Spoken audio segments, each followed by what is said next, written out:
Hi. അപ്പോൾ എന്താണ് നമ്മുടെ കാരക്കുണ്ട് വാട്ടർഫോൾസിനുള്ള ഇത്ര പ്രത്യേകത? കണ്ണൂർ ജില്ലയിലെ വൺ ഓഫ് ദ ബെസ്റ്റ് വാട്ടർഫോൾസാണ് നമ്മുടെ കാരക്കുണ്ട് വെള്ളച്ചാട്ടം. അപ്പോൾ കാരക്കുണ്ട് വെള്ളച്ചാട്ടത്തിന് മാത്രം എന്താണ് ഇത്ര പ്രത്യേകത എന്നുള്ള ഫുള്ളായിട്ടുള്ള കാര്യങ്ങൾ ഞാനിപ്പോൾ ഇന്ന് ഈ വീഡിയോയിൽ പരിചയപ്പെടുന്നത്. അപ്പം നമ്മുടെ ഈ വർഷത്തെ മൺസൂൺ സ്റ്റാർട്ടായിട്ടിരിക്കുകയാണ്. അപ്പം എല്ലാവരും വാട്ടർഫോൾസും മൺസൂൺ ട്രക്കിംഗ് ആയിട്ടാണ് എല്ലാവരും ആക്റ്റീവ് ആവാൻ തുടങ്ങി. അപ്പം എന്താണ് നമ്മുടെ കാരക്കുണ്ട് വാട്ടർഫോൾസിനുള്ള പ്രത്യേകതയാണ് ഞാൻ ഇപ്പോൾ ഈ വീഡിയോ പറയുന്നത്.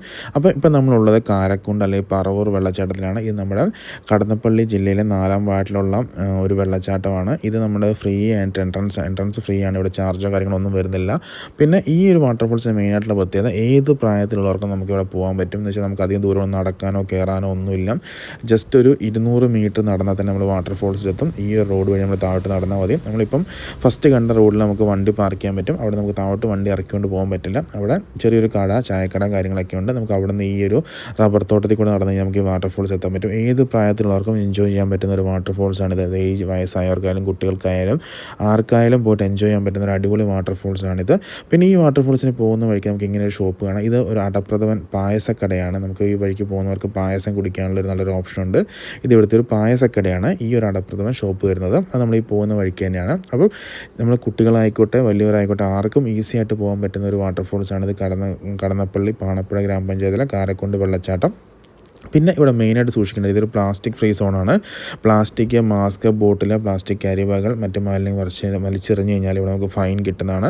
അപ്പം ഇവിടെ വരുന്നവർ മെയിനായിട്ട് പ്ലാസ്റ്റിക്കും കാര്യങ്ങളൊന്നും ഇല്ലാണ്ട് വരാൻ നോക്കുക. ഒരു വേസ്റ്റും കാര്യങ്ങളോട് ഇല്ലാണ്ട് ഇരിക്കാൻ വേണ്ടി ശ്രദ്ധിക്കുക. അതിവിടെ മെയിനായിട്ട് നമുക്ക് ബോർഡും കാര്യങ്ങളൊക്കെ തന്നെ വെച്ചിട്ടുണ്ട്. അപ്പം ഇവിടെ വരുന്നവർ ഇത് മെയിനായിട്ട് ശ്രദ്ധിക്കണം. പിന്നെ എങ്ങനെയാണ് നമുക്ക് കാരക്കുണ്ട് വാട്ടർഫോൾസിൽ എത്തേണ്ടത്, എന്തൊക്കെയാണ് ഇവിടെ വരുമ്പോൾ ശ്രദ്ധിക്കേണ്ട കാര്യങ്ങളൊക്കെ പറഞ്ഞുതരാം.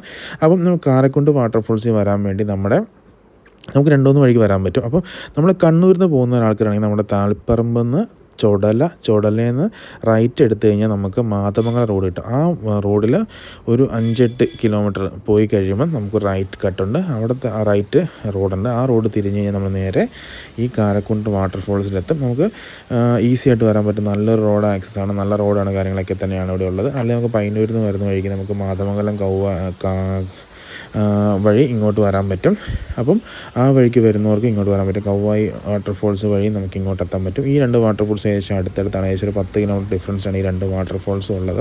അപ്പം ഇപ്പം നമ്മൾ ഇവിടെ വരുന്ന വഴി ഇപ്പം ഈ മഴ സ്റ്റാർട്ടായതുകൊണ്ടാണ്, അല്ലെങ്കിൽ ഇവിടെയൊക്കെ നല്ല വെള്ളം ഉണ്ടാവും. ഇപ്പോൾ ഇവിടെ വെള്ളം കുറച്ച് കുറവാണ്. ഇപ്പം ഇങ്ങോട്ട് ഈ ഒരു തോട്ടിലെ വെള്ളം കുറവാണ്, അല്ലെങ്കിൽ തോട്ടിലൊക്കെ നല്ല വെള്ളം ഉണ്ടാവും. പക്ഷേ അവിടെ ധാരാളം ആൾക്കാർ കുളിക്കുന്നതും കാര്യങ്ങളൊക്കെ ഉണ്ട്. നല്ല ആക്റ്റീവായിട്ടുള്ള വാട്ടർഫോൾസാണ്. അപ്പം ഇവിടെ വരുന്നവർ മെയിനായിട്ട് ശ്രദ്ധിക്കേണ്ട കാര്യങ്ങൾ, ഇവിടെ വൈകുന്നേരം 6 മണി വരെയാണ് സന്ദർശന സമയം വരുന്നത്. അപ്പം അതെല്ലാവരും ശ്രദ്ധിക്കുക. പിന്നെ നമ്മൾ പ്ലാസ്റ്റിക് മാലിന്യങ്ങളൊന്നും വലിച്ചെറിയാതിരിക്കാൻ വേണ്ടി കാര്യമായിട്ട് ശ്രദ്ധിക്കണം. പിന്നെ നമുക്ക് ഇവിടുത്തെ പ്രത്യേകത, നമുക്ക് ചെറിയ കുട്ടികൾക്ക് വരെ നമുക്ക് ഇവിടുന്ന് കുളിക്കാൻ പറ്റും. അത്രയ്ക്ക് വെള്ളം ഈ കുറഞ്ഞ ഏരിയയിലുണ്ട്. നമുക്കിവിടെ വലിയ മുങ്ങുന്ന വെള്ളത്തിലുള്ള സ്ഥലങ്ങളൊന്നുമില്ല. ലെവലായിട്ടുള്ളൊരു വാട്ടർഫോൾസാണിത്. മുകളിൽ നിന്ന് വെള്ളം താഴോട്ട് വീഴുന്നത് ഒഴുകി പോകുന്നതിന് അവിടെ കുഴിയോ കാര്യങ്ങളോ ഒന്നുമില്ല. അപ്പം ഏതൊരു പ്രായത്തിലുള്ള ആൾക്കാർക്കും വന്ന് ഈസി ആയിട്ട് എൻജോയ് ചെയ്യാൻ പറ്റുന്നൊരു അടിപൊളി വാട്ടർഫോൾസ് തന്നെയാണിത്. നമുക്ക് ഈ സൈഡിലെ പാറകളിലൊക്കെ ഇരുന്ന് കുളിക്കാനും ഒക്കെയുള്ള സൗകര്യങ്ങളുണ്ട്. അപ്പം വെള്ളത്തിൽ ഇറങ്ങാൻ പേടിയുള്ളവർക്ക് വരെ വരാൻ പറ്റുന്നൊരു one of the best safe ആയിട്ടുള്ള വാട്ടർഫോൾസാണ്. പക്ഷേ ഇവിടെ വരുന്നൊരു പ്ലാസ്റ്റിക് അങ്ങനെയൊന്നും ഇടാണ്ടിരിക്കാൻ ശ്രദ്ധിക്കുക. പിന്നെ അധികം ലേറ്റായിട്ട് വരാണ്ടിരിക്കുക. വൈകുന്നേരം ആകുമ്പോഴത്തേക്ക് തിരക്ക് നല്ല കൂടും. അപ്പം ഫുൾ ടൈം ഓപ്പൺ ആണ്. ഇതിവിടെ നമുക്ക് ടിക്കറ്റ് കാര്യങ്ങളൊന്നും ഇല്ലാണ്ട് ഫുൾ ടൈം ഓപ്പൺ ആയിട്ടൊരു സംഭവമാണ്. പിന്നെ മൊബൈൽ റേഞ്ചിൻ്റെ കാര്യം പറയുകയാണെങ്കിൽ എയർടെൽ റേഞ്ച് കുറവാണ്. ബാക്കി ജിയോയ്ക്കും വോഡാഫോണൊക്കെ റേഞ്ച് അവൈലബിൾ സ്ഥലമാണ്. പിന്നെ നമുക്ക് ചായക്കടയാണെങ്കിൽ നമുക്ക് ഇറങ്ങി വരുന്ന അവിടെ തന്നെ ഒരു ചായക്കട അവൈലബിൾ ആണ്. പിന്നെ ടിക്കറ്റോ കാര്യങ്ങളോ ഒന്നും വേണ്ട ഇവിടെ. അപ്പം ഈ ഒരു ഏരിയ നമ്മളിപ്പോൾ നടന്ന് മുകളിൽ കയറി പോകണം. മുകളിൽ നിന്നാണ് വെള്ളം വരുന്നത്. അപ്പോൾ അവിടെയാണ് ആൾക്കാർ കുളിക്കുന്നുണ്ട്. അപ്പോൾ ചെറിയ പിള്ളേർ സഹിതം വയസ്സായവർ നമുക്കിവിടെ കാണാൻ പറ്റും.